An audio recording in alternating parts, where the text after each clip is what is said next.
So I just want to ask a rhetorical question. I want you to think for a moment. This is a topic between evolution and creation, but it's really a topic between error and truth. That's really what we're dealing with. So where did the battle between truth and error begin? I'm not going to ask you to put up your hand, but think for a moment. It began in the Garden of Eden. It began in chapter 3.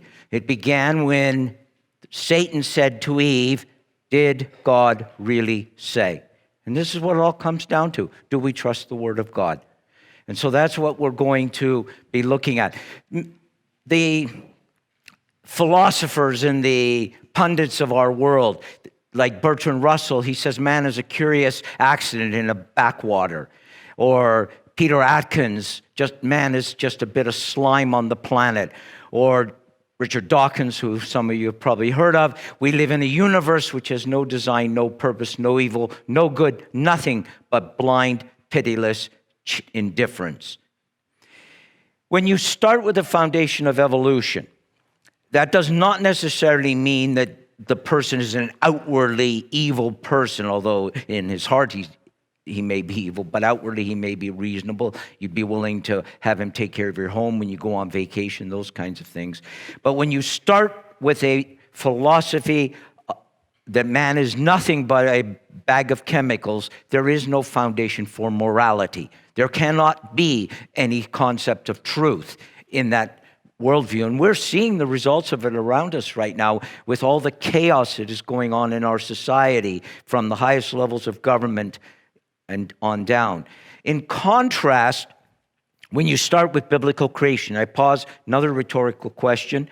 Why do I have biblical creation at the bottom of my pillar there as the foundation and not the Word of God above? Because I just said this is a challenge God said, and Satan challenged that when he said, "Did God really say?" So think about it for a moment. Why I had biblical creation below God's Word. When you start with biblical creation, you have the rule of law. For example, God said to Adam, "You shall not eat of this tree." So there is law already there at the very beginning of time. You have marriage when Eve is brought to Adam as his helpmeet. You have meaning in life in Genesis 1:26, where some theologians refer to it as a cultural mandate. And man is given a purpose to rule as a sub-sovereign over God's creation. Now, back to the rhetorical question. Why biblical creation at the bottom? One person, when I actually asked the question, said, well, because the text is longer and it won't fit in the bottom piece. So the real reason is because that's how God reveals himself. In the beginning, God created.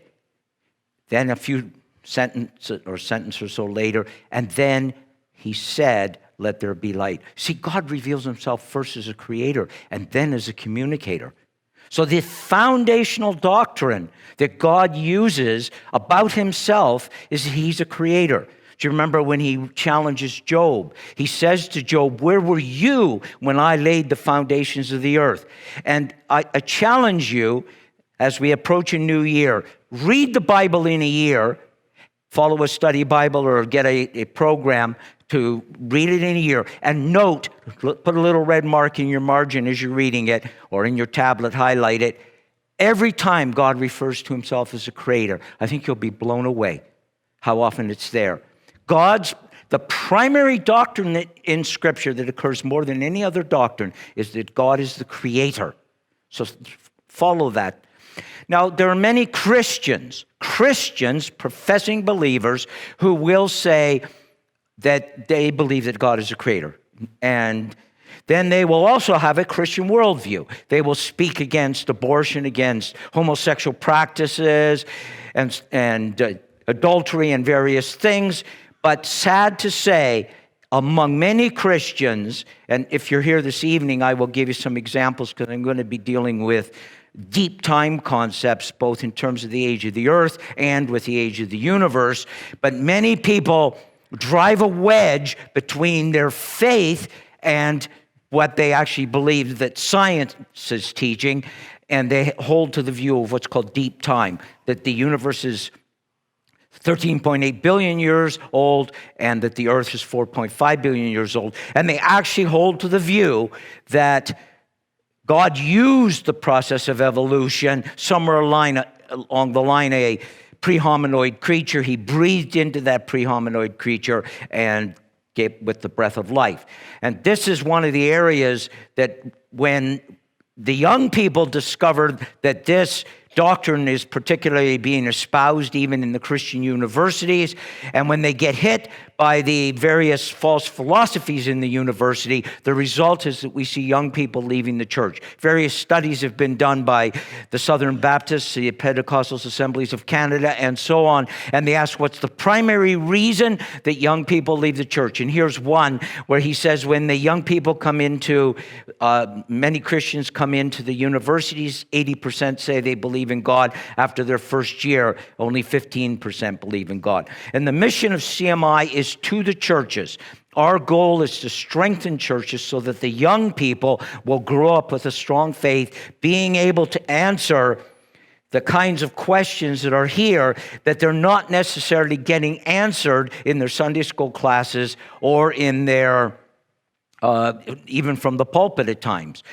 And so we are working with the churches to try to strengthen this foundation so that we have the answers when they are challenged. But many professing Christians, and maybe some of you sitting here, you say, well, yeah, I believe that God is the creator, but then you hear all these things in the media about Big Bang and the age of the universe and evolution and so on, and you're just perplexed and you're confused about this thing. But Josh, you were talking about when you started looking into this information, you said, I think about 1980. I won't say when I began looking into it, but I was in high school at the time, and I got a book by Morrison Whitcomb, and it opened my eye. Well, not that I had my eyes shut, but it really strengthened my positions. And since then, say, they published a book, I guess, 1958 or 59? I don't remember when it was published. But since then, the amount of information that has become available in the creation ministries and to us just as a general population of Christians is absolutely amazing. And much of this information has only become available in the last 20 years. And it really is an amazing time to present the facts, scientific facts that support biblical creation and the Genesis flood, and able to give answers to hinder faith. And so we are able to defend our positions, and the evolutionary position is crumbling very quickly. Evolution, we need to define. I have mentioned it a couple times so far. So evolution is the idea. Now you have to get this down because it is very important. As you'll see, I'll make a couple references later. Evolution is the idea that all of life started from an original single cell. Let's not worry about pre-biologic chemical evolution, but all of life started with a single cell, and through time, there has been an increase in the genetic information in the genome, so that an amoeba, bacteria, virus has less genetic information than a cat or a chimpanzee, and so on. And so over time, the amount of information in the genome has been increasing. At the top of the tree, the little buds or the leaves are the various species that are available to us. Some of the species have died out even recently, and some are found only in the fossil record. And then there are the missing links, and evolutionists admit the missing links. In fact, one evolutionist, Stephen Jay Gould, realized how difficult it was, and he created something called punctuated equilibrium as his solution. Basically, evolution occurs so quickly in short bursts that you can't get fossils, and therefore you don't have to have fossils to prove that evolution occurred. It's called punctuated equilibrium. Lynn Margulis, he said in terms of this, just so you know, I'm not creating a straw man, every form of life on earth, oak tree and elephant, bird and bacterium, shares a common ancestry. So based on that, from that original cell, all of life and the complexity of life has been increasing through time. This is not evolution. This is taking the canine genetic code subdividing it down into foxes and wolves and domestic dogs through natural selection, and then subdividing it down into breeds through a forced human form of selection. But this isn't evolution. This is a reduction in the amount of genetic information. In fact, you know that some breeds of dogs are not healthy. And you have to, say in every third generation, breed in another breed, and that mongrels are actually healthier because they have a broader spectrum of genetic information and they haven't lost it all. Here's another example. 2 years ago, this was reported that a tea was found in China that is caffeine-free. And I believe this will become a bestseller when they can grow enough of this. Because if you know what they have to go through to take caffeine out of tea and coffee, the chemicals to leach it out, you probably wouldn't drink decaffeinated tea or coffee. But if it's naturally decaffeinated, it might be something that would be good to publicize and to sell. But in order for them to grow this tea in nature, it will not survive, and it will have to have human cultivation and protection. Do you know why? It is because caffeine is an insecticide, and it protects the tea plant from insect infestation. So you know when you have your morning tea and coffee, you're actually drinking a pesticide. Now, I did have 2 cups of tea this morning. So it's interesting, though, when you read the account, the report of this new tea has lost the ability to synthesize caffeine. It's lost information. And yet, notice the word evolution is here from the text. This is a bait and switch. This is not evolution. This is losing genetic information. The first example I gave you is the spectrum of breeds and of subspecies, and they lose information. Here is another instance. It's not evolution. This is a loss of genetic information. And what we emphasize and declare is that in 6 days the Lord made heaven and earth and the sea and all that is in them, and he rested on the 7th day. In 6 days, natural days, ordinary days, and he did this about 6,000 years ago. That blows the minds of most people. If you really don't believe me on this one, then come this evening, because I'm going to deal with this question of 6,000 years. But just keep in mind what I said about 6,000 years, because you'll see something later. Remember, 6,000 years. In fact, I'm going to check your notes as you leave here to make sure you've been paying attention. No. So, I want to give you 5 reasons for believing in the biblical creation. And because we're limited in our time here, and because we have all kinds of detailed presentations that we give in different settings, I'm going through at a very high level. So you have to appreciate that on each of these topics, I cannot go into great depth, but I'm going to give you a flavor. So first, I want to say Genesis is a historical account. We'll deal with that. Secondly, and it's very brief, but death is the result of Adam's sin. And you'll say, what's that got to do with evolution? You'll see.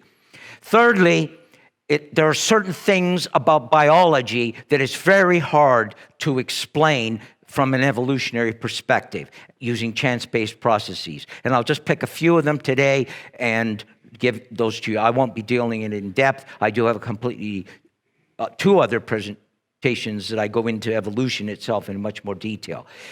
The world is not billions of years old. And that's what I'm going to deal with this evening in 2 different presentations. And then I just sweep through real quickly on a few facts that demonstrate that the biblical account of the flood is to be taken seriously, and it was a worldwide flood.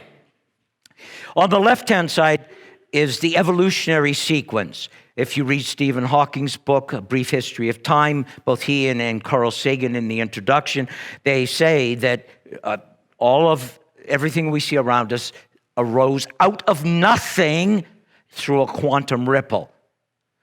That seems rather perplexing. Nothing has a quantum ripple.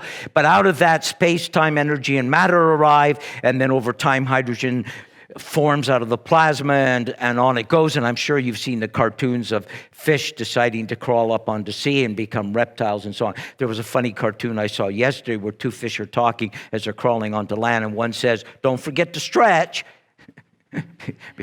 before you walk onto land."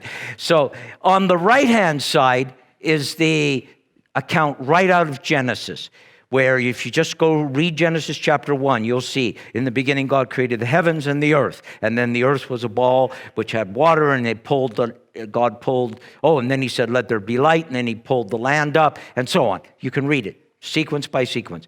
When you have two ideas or concepts or statements that contradict one another based on the basic laws of logic called the law of non-contradiction, they both cannot be true. They could both be false, but they cannot both be true. And so we have this conflict here between these two sequences. And sad to say, many people who are professing believers have attempted to find ways to rationalize the account on the right because they are convinced the account on the left is right, and so they're figuring out ways to change the account on the right to fit the account on the left. So one example is they say, well, Genesis 1 is just poetry. So let's just take that one example. Is Genesis 1 poetry? Now, do not misunderstand me here. Genesis 1 is a magnificent piece of literature, but it is not written in a Hebrew poetic form like the Psalms, and which have parallelism as an example.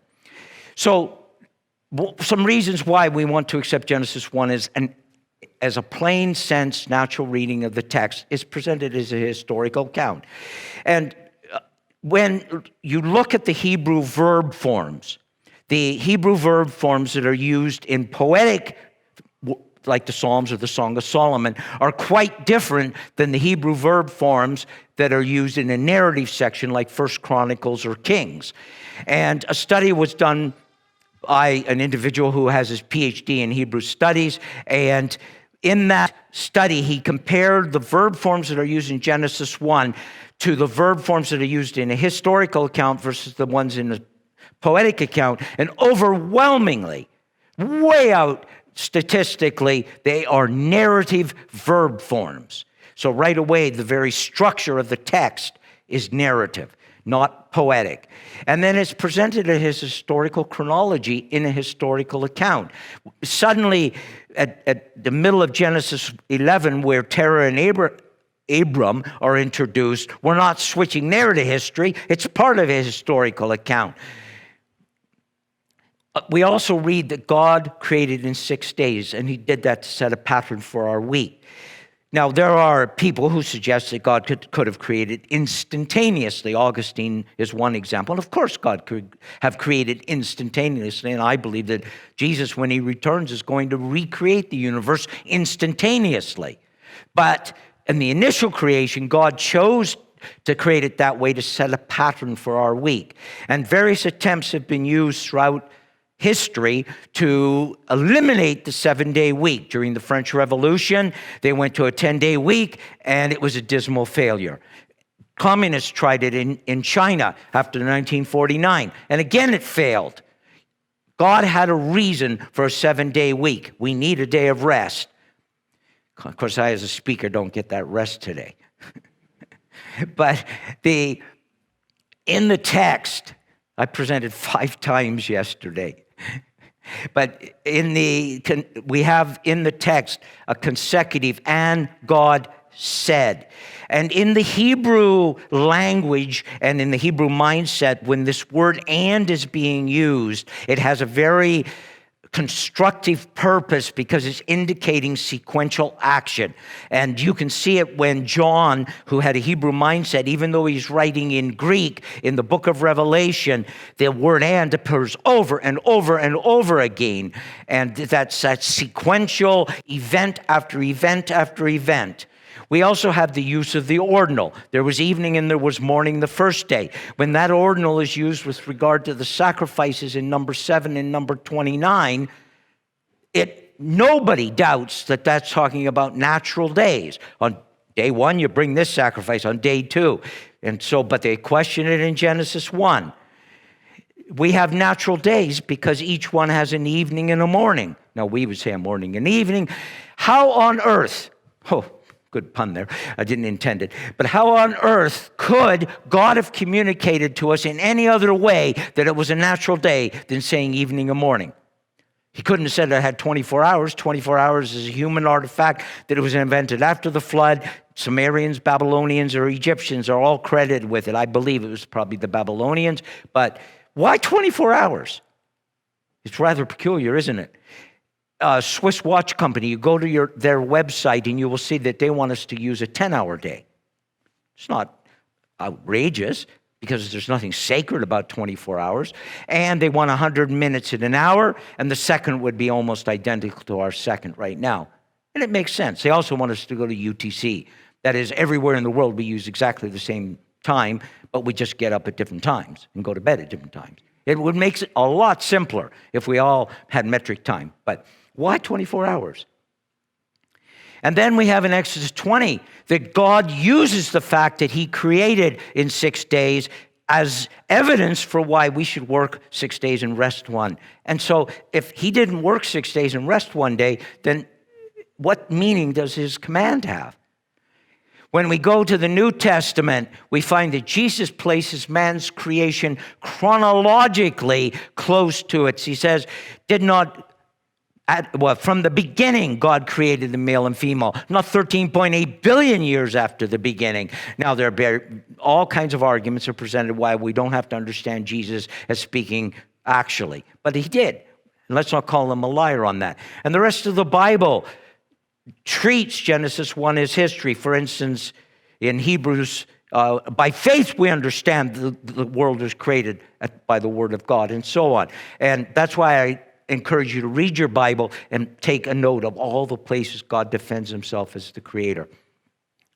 Now, second topic I just want to cover briefly is that death is a result of Adam's sin. And Paul reinforces that in Romans 5 and in 1 Corinthians 15, where he's talking about the resurrection. And when you have at the end of the creation week in Genesis 1:31, God looked at what he had created and he declared it to be all very good. If we have an evolutionary mindset where there are thousands of years of evolution going along before mankind arrives on the scene, then we have millions and millions of examples in the fossil record of death and decay and disease and carnivorism in the fossil record. And yet God is declaring right after he made mankind that he looked and he saw that all is very good. This cannot be the case. There cannot be millions of years of evolution and God declaring it good, death and decay, disease and decay. And so Adam's sin brought upon himself the curse, but it also, if you read Genesis 3, the earth was cursed. In fact, the whole universe was cursed. The earth was cursed, and thistles and thorns, and the soil was going to be hard to till, and all this is in Genesis 3. And so all the fossils, every single fossil must have been formed after Adam sinned. And the logical explanation is they were formed during the Genesis flood. On our third topic, briefly, I just want to look at some of the challenges that evolutionists have explaining how things could come into existence through natural processes, random natural processes.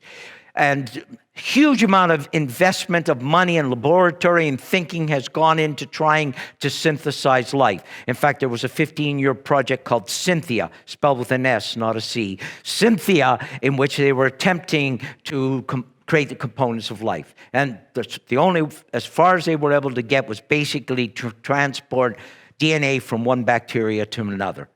I'm being a bit simplistic. If you want to read about it, it's a brand new book that's just called The Stairway of Life. And actually, we just started carrying it on our inventory last week. The Stairway of Life. It's a fascinating, it indicates 12 major problems of abiogenesis.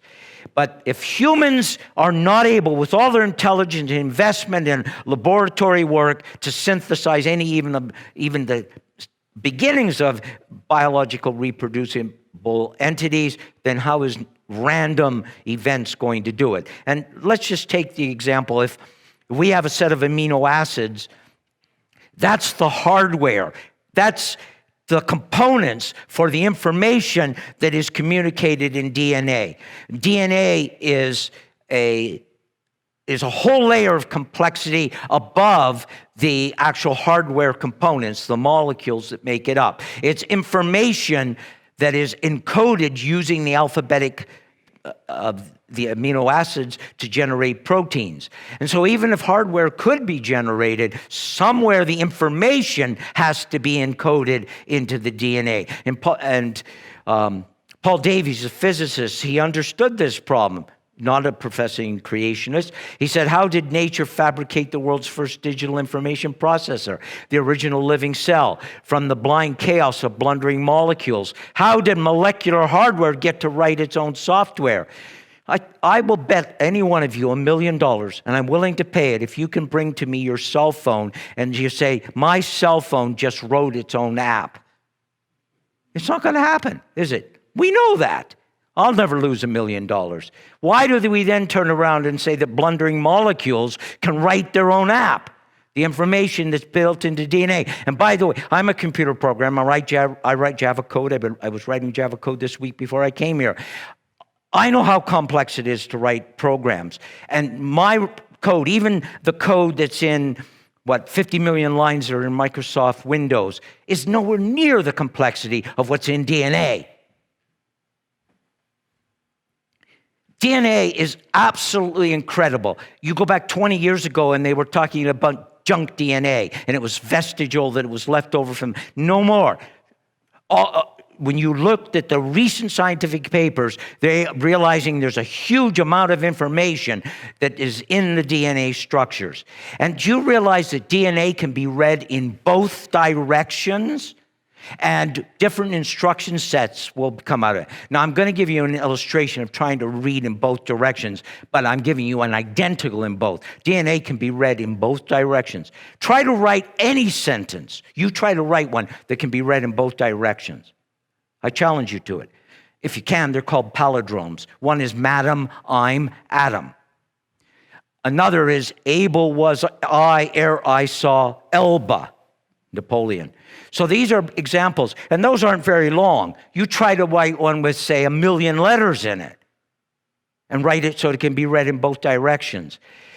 In DNA, you can start in different points, and depending on what the epigenetic signals are that are coming into a cell, it will generate different proteins. It will generate the encoding for whole new sets of cells. And it goes on. If there's anything that has the signature of God on it, it's DNA. And remember this, when Darwin wrote The Origin of the Species, and it was published in 1859, he knew nothing about DNA. 100 years later, he knew nothing about genetics. Mendel was doing his work on growing peas in his monastery garden right about that time, and after Mendel published, nobody even paid attention to him on genetics. And Darwin knew nothing about the complexity of a cell. And much of the information we know about the complexity of a cell is very recent. Up until then, they just thought that a cell was an amorphous mass of protoplasm. Cells, any single cell in our body is more complicated than running a major metropolitan area. There's waste removal and energy production and food processing. It's mind-boggling what goes into a cell. But even now we've got a cell. Let's take it up a level. How did cells get nucleuses? And some people say, well, it's the concept of cell capture. One cell captured another. Has it ever been seen in a laboratory? No. Take it up a level. How did cells begin to communicate with one another? We have single-celled entities. Now these two cells decide, okay, we'll work together and we'll build a multicellular organism. How did they learn to communicate? In the human body, there's at least 250 different types of cells. How did they learn to work together? Let's take it up a level. Even if we had cells working together. If you remember your high school science, when an amoeba cloned its chromosomes and then it split, that is not bisexual reproduction, where two different cells bring two sets of chromosomes together and generate a new entity. And even if you had the situation where a viable male entity came into existence at the same time in the same place, you'd have to have a viable female entity for bisexual reproduction. Let's take it up a level. Oh, well, I forgot to say, the Bible has the answer to this, by the way. He created the male and female by their kinds. Let's take it up a level. Symbiosis is quite common in nature where entities cooperate with one another. Here's one example, and I'm just giving you one. In one of my other presentations, I give other examples. But do you know what it takes to pollinate tomatoes? You can get a few tomatoes pollinated with wind, or you can go out with a Q-tip and open up their flowers and pollinate if you wish. But if you don't have bumblebees, you're not going to get very many tomatoes. Bumblebees, not other bees, bumblebees. Do you know why? I always make a joke at this point. I can guarantee you'll forget 98% of what I say today because that's how the human brain works. You won't forget the bumblebee example. I come back a year from now and you say, oh yeah, I remember the bumblebee because it's so cool. Bumblebees hum at middle C. And when they hum at middle C, the tomatoes open up their flowers to be pollinated. Isn't that cool? Regular bees don't hum when they work. Bumblebees hum when they work. And evolutionists cannot explain symbiotic relationships. They just say, well, it's happened by chance. Let's take it up one more level, the origin of human language. Languages are incredibly complex. They did not evolve out of guttural sounds on the savannah. They have a very complex structure inherent in them, and older languages are more complex than newer languages. For instance, English, which has multi-parents, Latin, French, and the Germanic languages, English is less complex than any of its ancestors.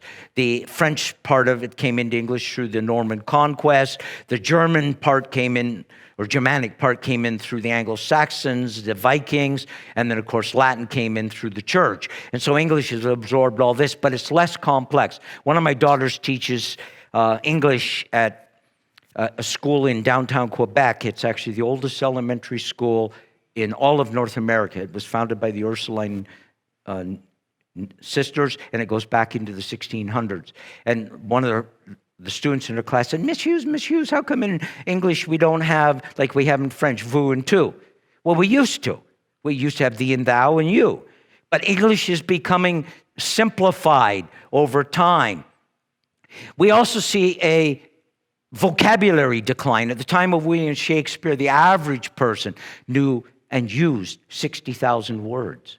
Today, the average person uses roughly 15,000 words, and the average teenager uses about 100. And so we are seeing an example of the curse. Even language is decaying through time. You go back from English to French, and it's more complex. You go back to Latin, and Latin is more complex. If you've ever tried to study Latin, and I've taken Greek and Hebrew, and you go back, and they are more complex. Well, in the Indo-European languages, Greek is more complex, and you go back further, an older language like Sanskrit, and it's even more complex. Languages are decaying through time. And the studies used to try to find the common proto-root language right at the base. If you were to go to a university faculty of linguistics today and say, I want to do a study on the origin of all languages from the proto-language, they won't even consider it. They realize that it's not possible. In fact, they don't talk about trees of languages now. They talk about bushes of languages because there's at least 50 distinct language families, and they've given up on that idea. And when we look at history, suddenly many languages popped into existence. There was Akkadian, Aramaic, Assyrian, Egyptian, and so on. All came into existence all around 2200 BC. And evolutionists cannot explain this. Of course, we can. Because in Genesis 11, which is dismissed as a myth, the Tower of Babel and the division of the world through languages. And we have the answer to that problem. Human language confirms both the decay that was introduced in Adam's sin and is contrary to evolution. Things are getting less complex. They are devolving. They're losing information, not increasing in complexity. So, fourth topic, I just want to give you a couple hints on why the Earth is not billions of years old. And I'm going to go into more detail on that tonight, but in case you're not able to come, let me just give you a few examples. Mitochondria is a very interesting part of the cell. There's mitochondria are the the water generating plant at the Beck plant on Niagara River, where the water energy is falling water, the kinetic energy of water falling is converted into electrical energy that the cell can use. They take the cells, they don't take the falling water, they take the food that we eat and convert it into electricity. They have a separate DNA than the rest of the genome. The rest of the human genome is in another part of the cell, but mitochondria has their own DNA. And that DNA is inherited primarily from our mothers. You can trace family line going back through mothers on mitochondria DNA. The other thing is we all basically have identical mitochondria DNA. Doesn't matter where you go in the world, if you decode the mitochondria DNA, everybody's essentially identical. There are some changes, but we're essentially. In the other parts of the genome, there are differences, phenotypical differences like skin color, hair color, eye color, but they are a minuscule part of that genome because the rest of it's all the things like 2 legs and 2 hands and so on. So that is all encoded there. But in mitochondria DNA, we are all essentially identical. So they did these studies looking at the descendants of the Russian Romanov family, where they know the descendants of, say, a Russian princess, and a descendant of a Civil War veteran, where thankfully he came back from the Civil War and was able to have children and go on. So maybe a mother kept a lock of hair of a son, and we know who his descendants are, or in a museum in Russia, the Russian princess's hairbrush is there, and we can get a DNA sample. So, based on that, Ann Gibbons reporting on this study in Science, in the journals called Science, she said evolutionary studies had led them to expect about 1 mutation in 600 generations, that is 1 every 12,000 years. So they were stunned to find 10 base pair changes, which gave them a rate of 1 mutation every 40 generations, or 1 every 800 years. So mutations were occurring far faster than they expected. And if humans had been on the earth for 60,000 years, or 100,000 years, or 1,000,000 years, then there should be a lot more change in the mitochondria and the differences across the human population. So it didn't support it. Now, Ann Gibbons goes on, and she said in her article, and you can look it up, the measured rate indicates that mankind has only been on the earth for 6,000 years. Remember when I opened and I said, we're going to see 6,000 years come up in a science journal which doesn't believe in creation. And then you know what she said? But nobody believes that. But the evidence does. Another piece that the earth is not billions of years old is genome decay. I think I've sold out all my copies that I was carrying with me. There may be one. It's called Genetic Entropy by Sanford. We carry it. He was a professor of genetics at Cornell University, a professor emeritus. He has probably, certainly many, many genetic patents. He may have more genetic patents than anybody else. And he became a Christian later in life, changed his worldview, and he indicates in his book that mutations are overwhelmingly negative, and that even if there was a good mutation, it would be not enough to make any difference in the population. And mutations are accumulating in every single generation. And he indicates that they're accumulating at the rate of about 200 mutations per generation. And so when there's children present, and I'm presenting, and there's a young man, I usually say to the parents of that child that when you're sitting at the breakfast table, you have mutants at your table. Because every generation is more mutated than you were. That little guy in Is he there back in the carrier, or has he gone out to be nursed? Okay, you know you have a mutant among you.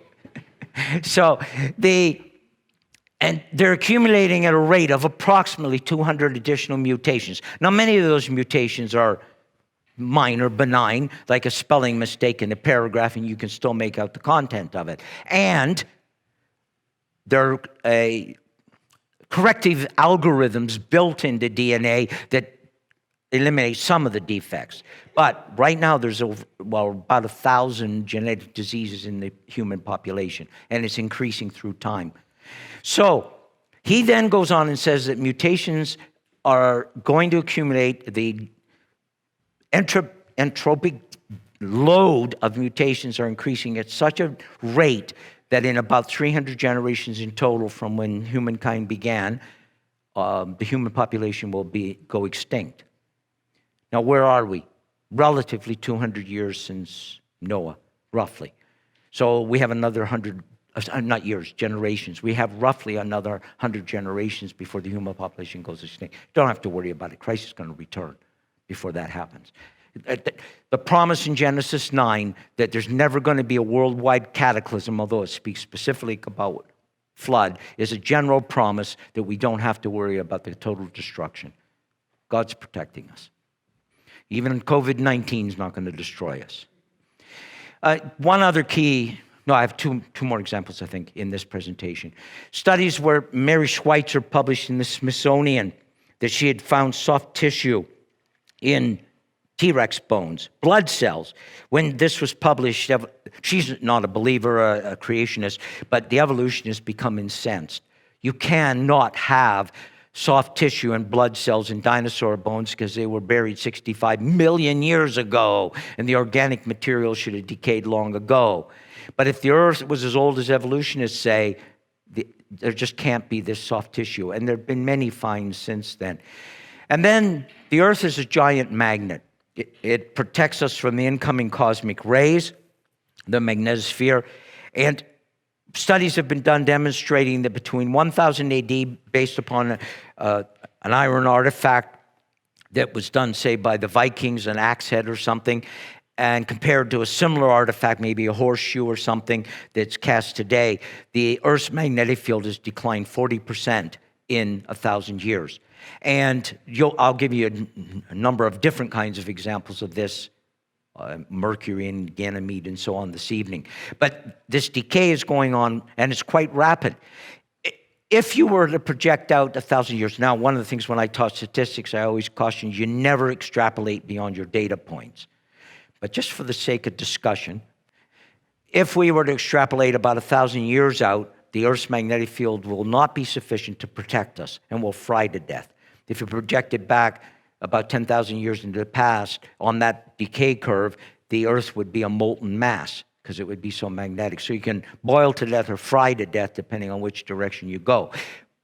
Evolutionists answer to this, and they realize that the Earth's magnetic field is decaying and decaying rapidly. Their answer to this is the Earth's magnetic field regenerates itself.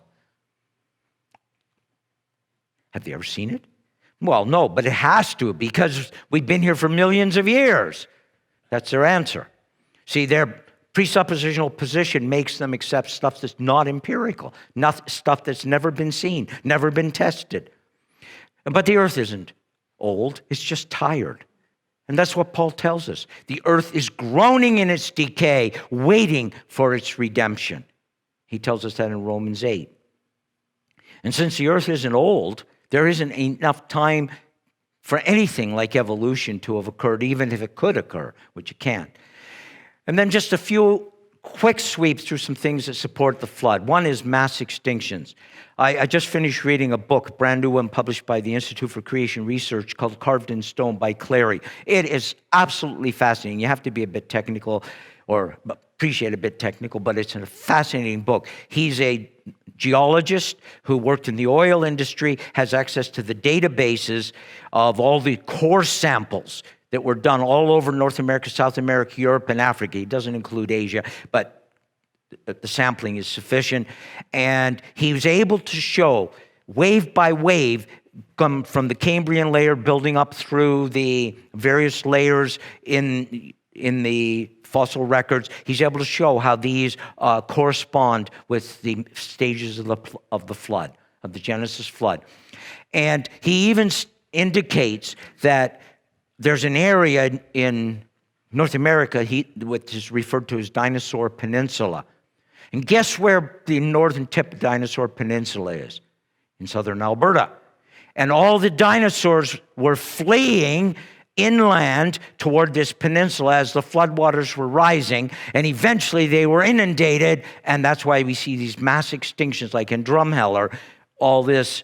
And what's interesting is, and evolutionists don't want you to know this, but often in the midst of these dinosaur fossils are marine fossils. Not always, but often. Well, how on earth could marine fossils get inland and in the middle of a dinosaur graveyard? Well, easy enough, because the waves are coming in from the ocean, carry some fish in or some mollusks, and when they inundate the dinosaurs, they drop their fossils. So, mass extinctions, the flood is the best explanation. Worldwide sediment layers.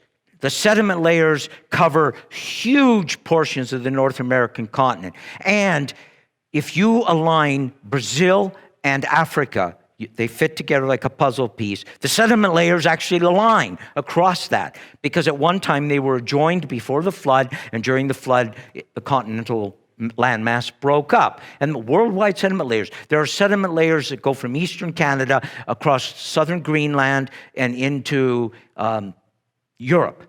And the same sediment layers because they originally were associated with one another in a single continental mass. There's another piece of evidence is the post-flood runoff. After the flood, the sediment layers were laid down during the flood quickly in a matter of days and months. After the flood, the sediment is still relatively soft, and the water's starting to flow into the new forming ocean basins through catastrophic plate tectonic events that are going on. And as the water's flowing off, the sediment is still soft, and they're washing down through what became the Grand Canyon, and massive amounts of sediment were being washed off. The Colorado River did not form the Grand Canyon. It couldn't move boulders this size.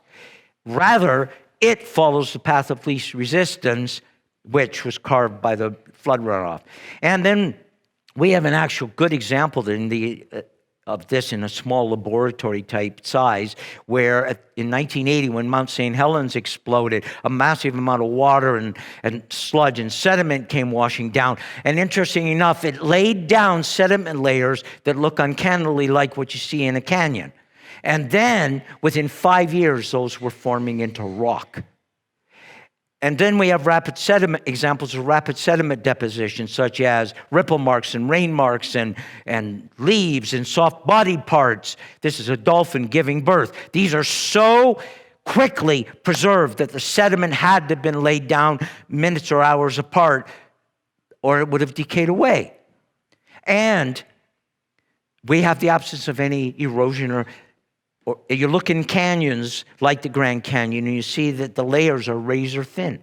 There's no evidence of erosion, no evidence of soil formation, as there would be if the layers were laid down millions of years apart. Rather, because they were laid down minutes apart, days apart, there's no evidence of erosion.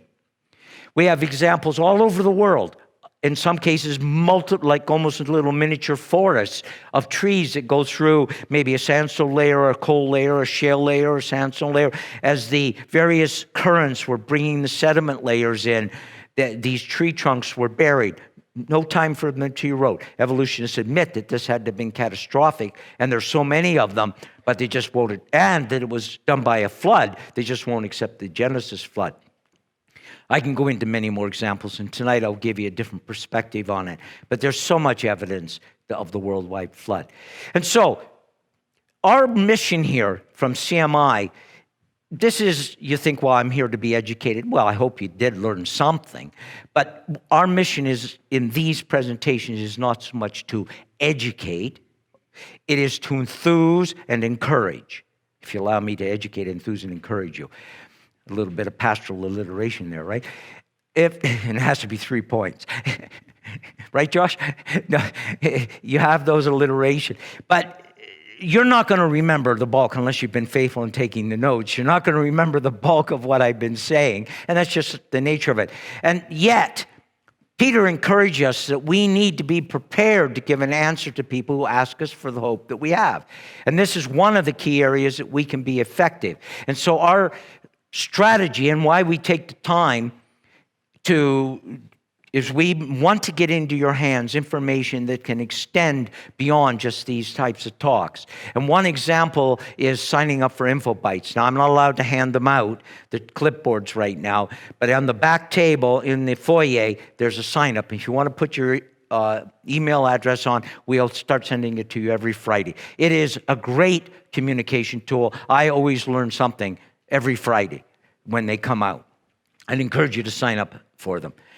And here's an example from one. We have books here, and we don't make money from selling our books. That's not our objective. We want to get the material into people's hands. We price it as cheaply as we could possibly. But just to ship, I had a pallet load of books shipped out here that I am going to have to ship back to Kitchener.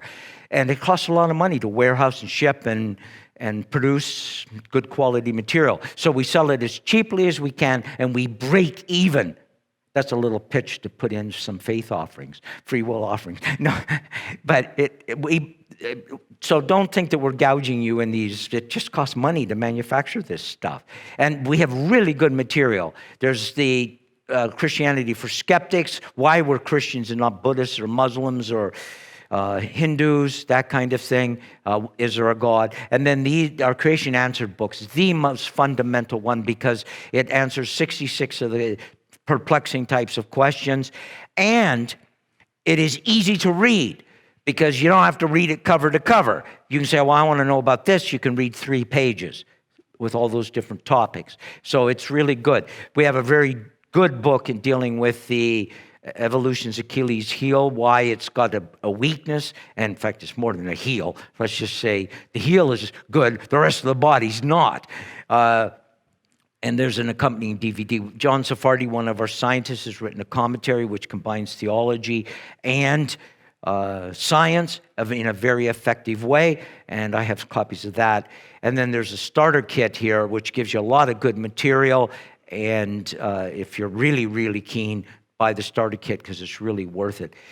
And the other pitch here is to subscribe to Creation Magazine. We've been publishing Creation Magazine for more than 40 years.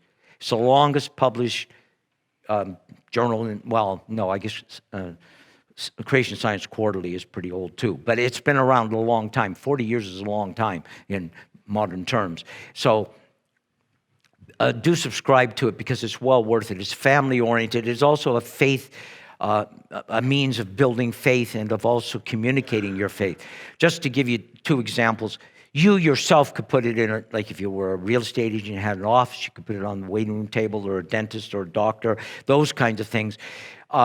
In our congregation, one of my peers, Ari Vandenberg, his father died about a month or so ago. He's 100 years old, and he had gone blind in his old age. He liked Creation Magazine, and some of Ari's brothers and sisters aren't believers, and Mr. Vandenberg always had his children read Creation Magazine to him so he could use it. And I have a 12-year-old grandson who lives in Quebec City, and he takes his subscription to school with him and shares it with his classmates.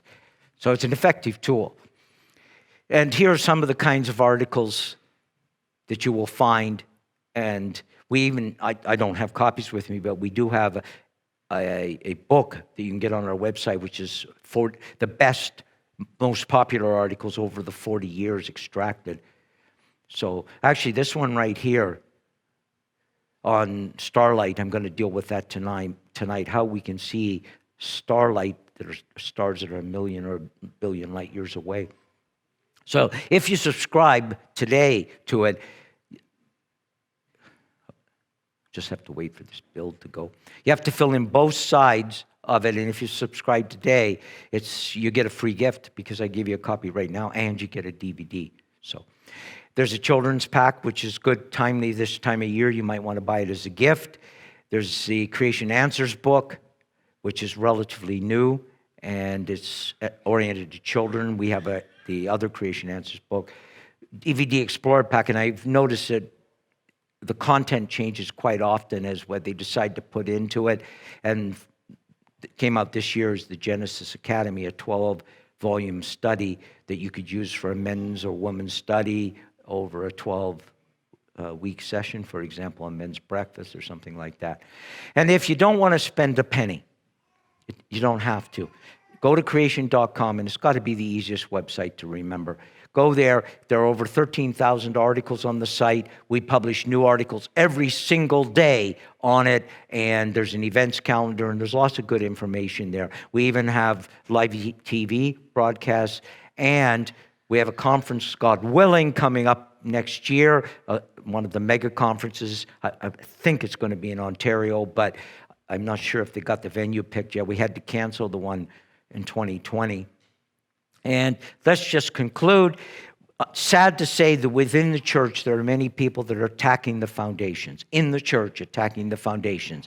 They're saying that people like me are naive, uneducated, fools, simpletons, and we need to accept the geologists' old-time view and so on. And they will say that we need to be credible with the world and so on, and they're attacking the foundations. We need to all train our guns, if you will, on evolution, and we need to be working on that, and we need to educate our children to prepare them so they can defend their positions. We need to get it into our church libraries, into our homes, into our pastors' messages, into our Sunday school classes. We need to be communicating the truth that God is the creator. He created in 6 natural days, and he created about 6,000 years ago. So at that point, we will end, and God willing, I'll see some of you this evening.